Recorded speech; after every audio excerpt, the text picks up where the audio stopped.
I want to call something to your attention that we all know intuitively, whether or not you've thought about it explicitly. You go around the world and you find times and places where nations have excelled in one subject or another. There's a birth of that period of where they excel, and then there's a peak, and sometimes it drops off, and sometimes they hang on. And so you can ask the culture of that. What was going on in that nation to support those discoveries? And then what happened when they ended? And so I call that sort of naming rights. If you were there first and you did it best, you name things. Particle physics in this country, in the United States, was like going gangbusters after the Second World War. And the discovery of atomic elements, look at the periodic table. There's berkelium, californium, you know, we got half the United States up there in the upper, heavier elements of the periodic table. Am I right there, Sir Weinberg? Okay, I don't wanna That's not because the world liked California or Berkeley. It's because the work was done here. It's because there was an effort to excel in just those subjects. And it shows up in other ways. Well, I'll give you just briefly. You know, part of the naming rights is that you don't have to name it. So, for example, while we didn't invent the internet, we certainly exploited it here in America. We did that sort of first and best. And so your email address does not end in .us. Everybody else is in the world, they got to say what country they came from. We don't. Okay? It's simple, but it's the consequence of being there first and doing it better than anyone had done it before. Do you know that the British postage stamp is the only postage stamp in the world that does not identify the country of origin? Because they invented postage stamps. So why should they have to say what country it is? It's their invention. Okay? Check them out. It's just the facts of this. The constellations of the night sky. It's the Greek and Roman, and it's lasted to this time because they did a really good job thinking that stuff up.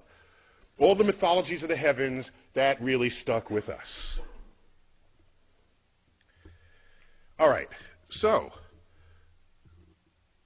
I'm going to make a larger point. Not to get gratuitous on you here, but September 11, 2001, as we all know, this was going on in New York City. This is the view outside of my window. I live 4 blocks from ground zero.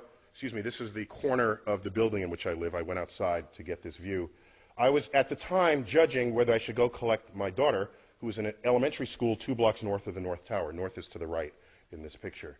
So I want to get a closer view with a highly magnified zoom lens to see what, while that was happening, the plane flew into the South Tower. And so no one was thinking terrorism until the second one was hit. The first one was just sort of a bad tragedy. And so these are just 3 frames from my camcorder. This is at t = 0. This is 1 second, well, like actually a fraction of a second. The plane was moving probably 500 miles an hour. And just to understand, the black building, that black sort of monolithic building, that is 50 stories tall. This is New York City, people. So tall buildings are kind of, they're just all over the place. And that's just a hotel, a 50-story hotel. And it's the towers are foreshortened because they're the angle at which this is shown.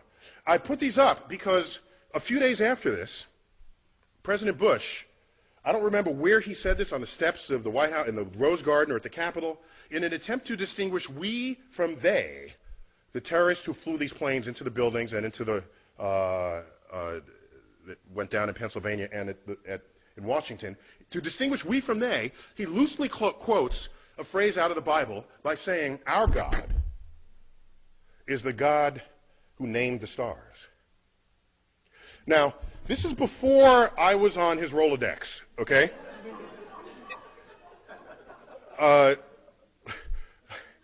Because I could have helped him out there. The fact is, of all the stars that have names, 2/3 of them have Arabic names. So this was not, I don't think, his intent with that message. Okay? While the constellations are Greek and Roman, the names are Arabic, all right? And the list just goes on and on and on and on. And so where does this come from? How does this happen? How do you get stars named with Arabic names? How does this happen? And it happens because, of course, because just catching up with myself here. Okay? It happens because there was this particularly fertile period that Professor Weinberg duly discussed. And around that period, that 300-year period, the intellectual center of the world was Baghdad.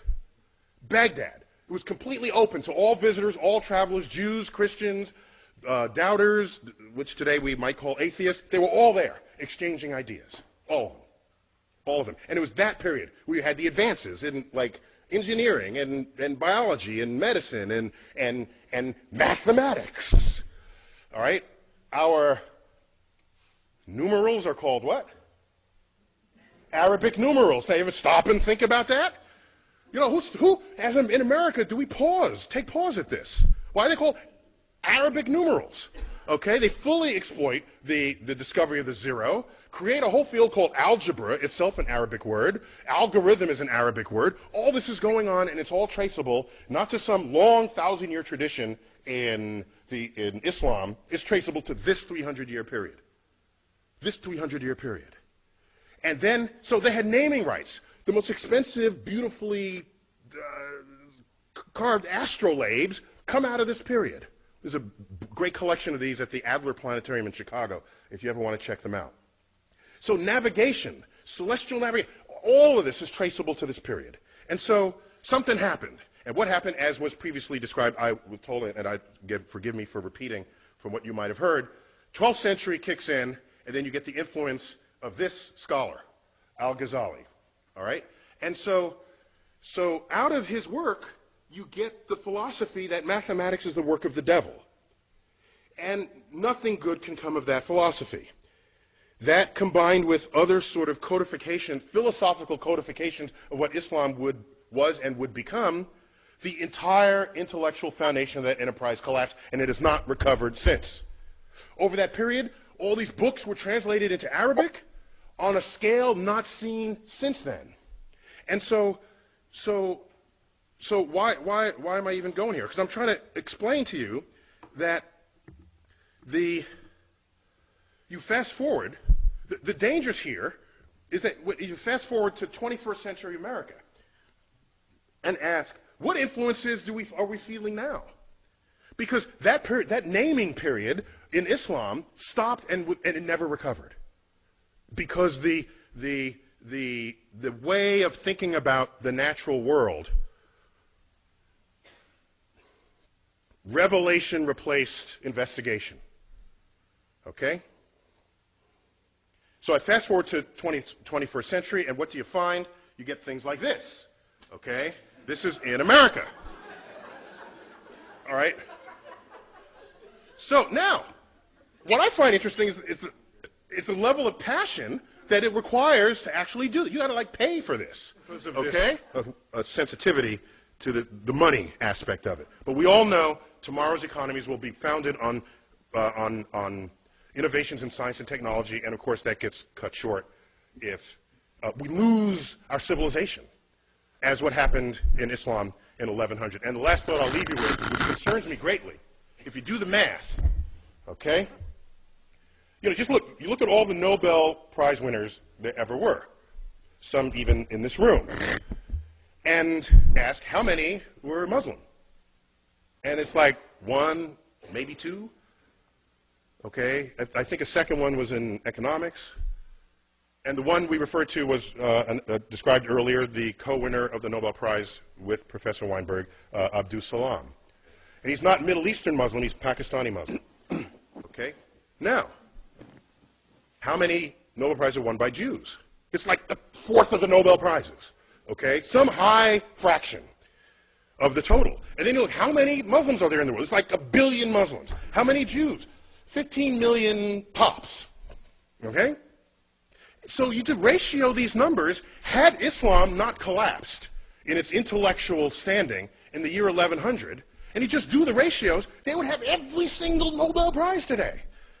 So the fact that it's not only just a few, it's near zero, it is deeply worrying. I'm concerned about what lost, what brilliance may have expressed itself and did not in that community over the past 1,000 years. And so what I want to put on the table is why, so that's the end of my talk, but I want to put on the table not why 85% of the National Academy rejects God. I want to know why 15% don't. And that's really what we got to address here. Otherwise, the public is secondary to this. Thank you for your attention here.